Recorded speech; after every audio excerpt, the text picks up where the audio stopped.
बेहतर झारखंड के द्वारा आज झारखंड की राजधानी रांची के होटल रेडिसन ब्लू में वित्त मंत्री निर्मला सीतारमण के साथ आज इंटरेक्शन कार्यक्रम का आयोजन किया गया, जिसमें झारखंड चैम्बर ऑफ कॉमर्स सहित झारखंड के कई गणमान्य लोग मौजूद रहे।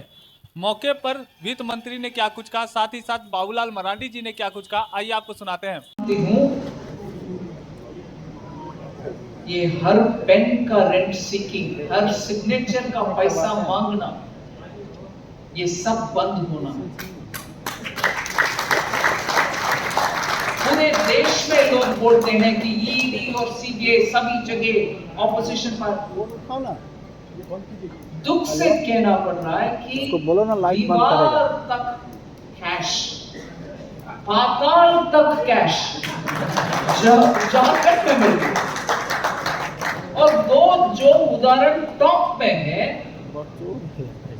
जहां काउंटिंग मशीन बैंकों से मंगवा करके ईडी का लोग रख के काउंट कर रहे, मशीन गर्म हो जा रहा है, काम खत्म नहीं हो रहा है। ऐसे उदाहरण झारखंड से ही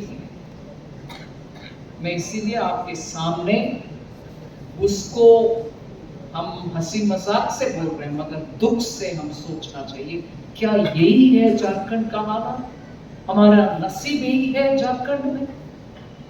क्यों हम सुधर नहीं सकते? और बिजनेस करना क्या चोरी करना है क्या? मर्डर तक हो रही है जो बिजनेस कर रहा है। अरे जो मैंने डिमांड करता हूं वो पैसा अगर नहीं देते हो तो मान लो आपका कल सुबह नहीं होगी।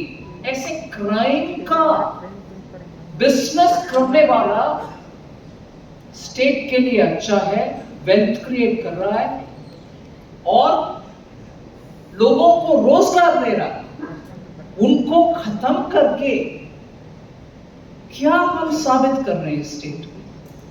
एनसीआरबी के रिकॉर्ड 2022 में फाइनेंशियल और पॉलिटिकल रीजन से मर्डर जो इधर हुआ है वो 795 एंड 17 केसेस हुआ है पॉलिटिकल रीजंस के लिए जो हुआ murder, highest in the country rate of murder. So इन सब को बदलना चाहिए। मैं और ज्यादा डिटेल में नहीं जाऊंगी।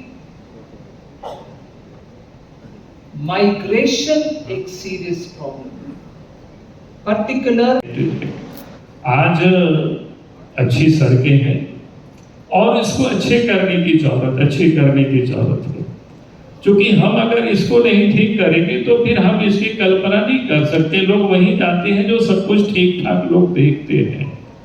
अच्छी सड़कें हो, अच्छी बिजली हो, स्वास्थ्य की अच्छी सुविधा हो, शिक्षा की अच्छी सुविधा हो, पानी की अच्छी व्यवस्था हो, तो ये सारे अगर हम इन सारी बुनियादी चीजों को हम ठीक कर लेते हैं तो मैं विश्वास के साथ कह सकता हूं कि झारखंड से जो पलायन है, यहाँ के लोग जो बाहर भाग रहे हैं वो बाहर भागना छोड़ देंगे, बल्कि बाहर से झारखंड आकर के अपने लोग काम कर सकते हैं। इसका इतना ही मेरे समझ से, और मैं लोगों से कहता हूँ कि इतना काम को हम सब ने मिल करके ठीक किया, उसमें महत्वपूर्ण भूमिका सरकार की होती है।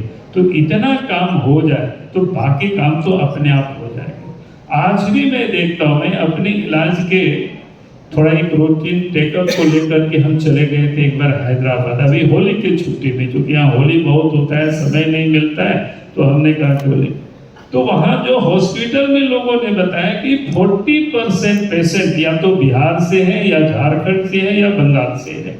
तो बड़ी आश्चर्य लगा। तो मुझे लगा अगर वहाँ इतनी बड़ी तादाद में यहाँ से लोग जा सकते हैं, अगर एक अच्छे अस्पताल भी हो जहाँ लोगों को यह विश्वास बने, तो आप समझ सकते हो जब इतनी बड़ी तादाद में लोग बाहर जा सकते हैं तो भी बाहर से भी लोग आ सकते हैं। किस प्रकार से बाकी चीजें बढ़ सकता है या हो सकता है, तो आप सहज कल्पना कर सकते हैं। एजुकेशन के सेक्टर में भी आप देखते होंगे, यहाँ से बहुत सारे लोग राजस्थान चले जाते हैं हमारे बच्चे, और लेकिन यहाँ नहीं होने के कारण या दिल्ली चले जाते हैं सामान्य एजुकेशन शिक्षा को प्राप्त करने के लिए भी। तो हमने कहा कि जो शिक्षा है, स्वास्थ्य है, इस पर विशेष ध्यान देना, कानून व्यवस्था, रोडें अच्छी हो, बिजली ठीक ठाक हो। तो हम बार बार कहते हैं कि टूरिज्म की यहाँ बहुत सारी संभावनाएं हैं, लेकिन मैं कहता हूँ कि ये संभावना को एक्सप्लोर हम तभी कर सकते हैं जब यहाँ अमन चैन हो और ये सुविधाएं लोगों को उपलब्ध हो, तो लोग अपने आप लोग चले आएंगे। उसके लिए आपको कुछ नहीं करना पड़ेगा। मैं एक बात कह करके समाप्त करूँगा, क्योंकि हम गिरिडीह जिला से आते, गिरिडीह जिला में किसी समय मैका वहां था, अभ्रक, और दूसरा कोयला भी था। आज की तारीख में गिरिडीह जिला में मैका भी समाप्त हो गया है और कोयला भी। तो वहां से बड़ी तादाद में लोग झारखंड के, अगर कहें सबसे अधिक किसी जिला के लोग प्लान किया है बाहर, तो गिरिडीह जिला के। आपको हर मेट्रोपॉलिटन सिटी में लोग जाएंगे।